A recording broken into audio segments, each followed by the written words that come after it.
तिरंगा भारतीय सेना ने दिखाया था अदम्य साहस।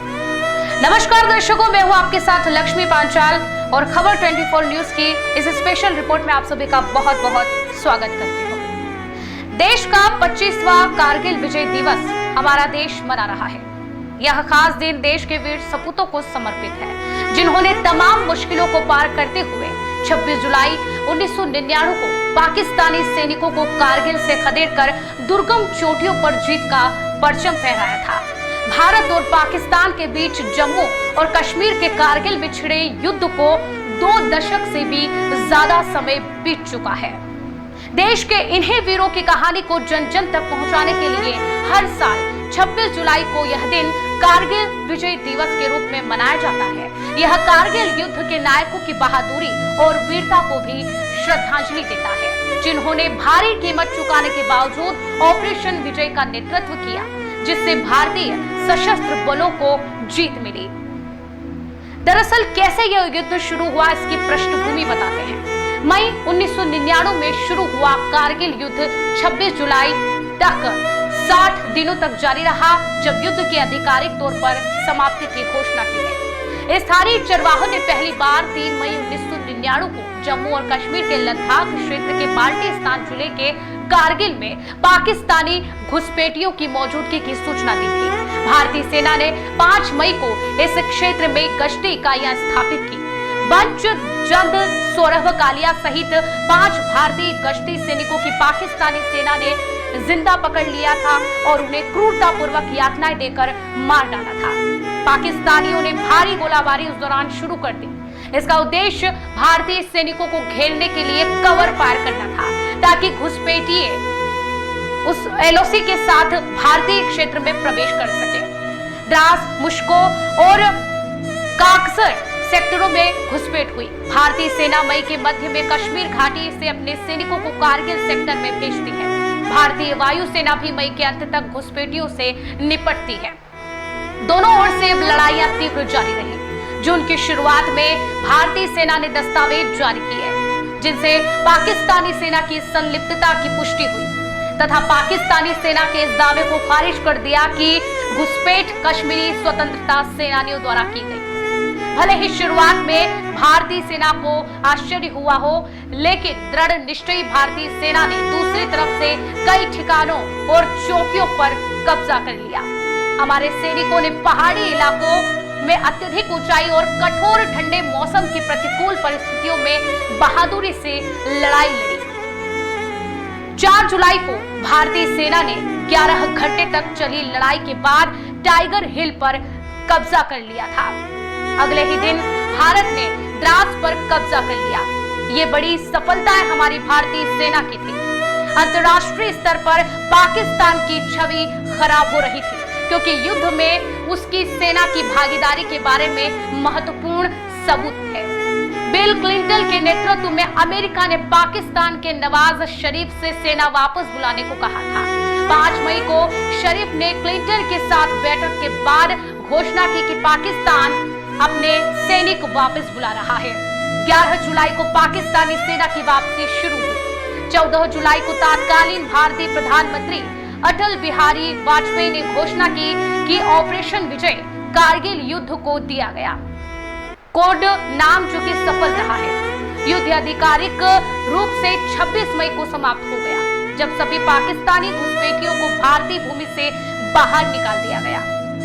भारत द्वारा दिल्ली लाहौर समझौते के उद्घाटन और लाहौर घोषणा पत्र पर हस्ताक्षर जैसे वार्ता के प्रस्तावों के बावजूद पाकिस्तान ने युद्ध शुरू कर दिया था।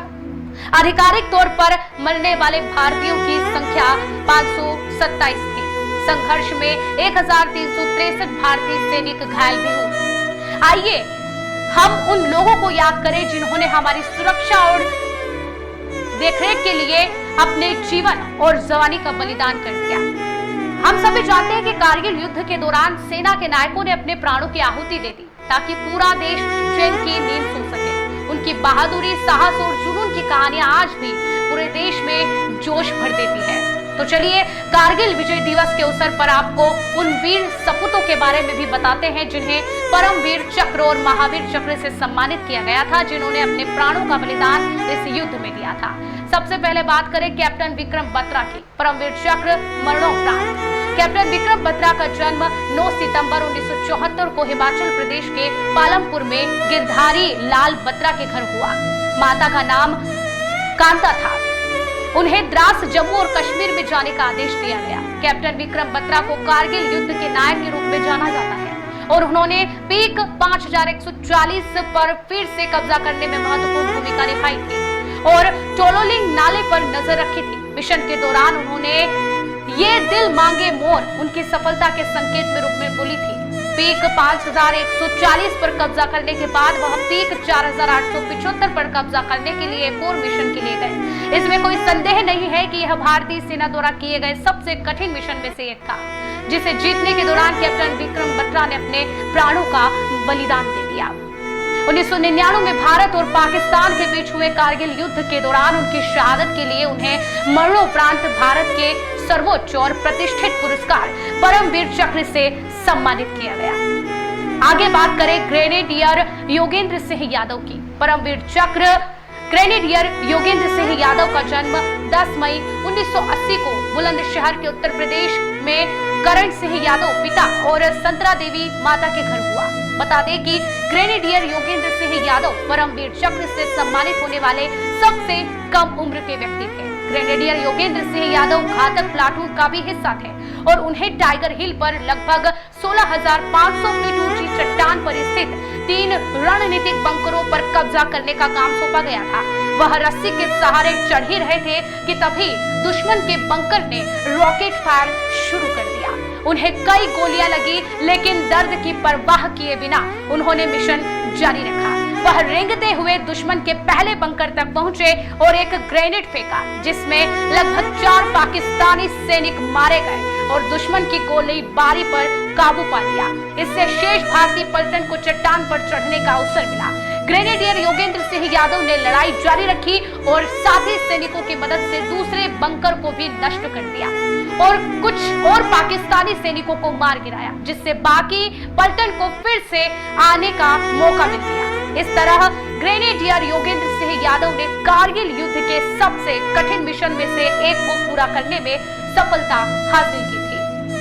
आगे बात करें हमारे वीर जवान लेफ्टिनेंट मनोज कुमार पांडे परमवीर चक्र मरणोपरांत की, तो लेफ्टिनेंट मनोज कुमार पांडे का जन्म 25 जून 1975 को रूढ़ा गांव में सीतापुर उत्तर प्रदेश में गोपीचंद पांडे पिता और मोहिनी पांडे जो कि माता उनका नाम था वहां पर हुआ। गोरखा राइफल्स के अधिकारी रहे। उनके पिता के अनुसार वह सर्वोच्च वीरता पुरस्कार परमवीर चक्र पाने के एकमात्र उद्देश्य से ही भारतीय सेना में शामिल हुए थे। उन्हें मरणोपरांत परमवीर चक्र से सम्मानित भी किया गया। लेफ्टिनेंट मनोज कुमार पांडे की टीम को दुश्मन सैनिकों को खदेड़ने का काम सौंपा गया था। उन्होंने घुसपैठियों को पीछे धकेलने के लिए कई हमले किए। दुश्मन की भीषण गोलाबारी के बीच बहादुर और गंभीर रूप से घायल अधिकारी ने हमला जारी रखा, जिसके परिणाम स्वरूप अंततः बटालिक सेक्टर में जोबार टॉप और खालूपार पहाड़ी पर कब्जा हो गया। इस दौरान वीर लेफ्टिनेंट मनोज पांडे की मृत्यु हो गई। उन्होंने इस लड़ाई में अपने प्राण त्याग दिए। इस प्रकार हमारे वीर जवानों का इतिहास रहा है और कारगिल विजय दिवस का इतिहास रहा है। आज भी पूरा देश जो है 26 जुलाई को कारगिल विजय दिवस मना रहा है। हमारे उन वीर सपूतों को, शहीदों को याद कर रहा है और कहीं ना कहीं एक तरफ खुशी है हमारे उस कारगिल युद्ध में विजय पाने की, तो दूसरी तरफ थोड़ा गम भी है हमारे उन वीर सपूतों को खोने का। हमारी आज की इस रिपोर्ट में फिलहाल के लिए इतना ही।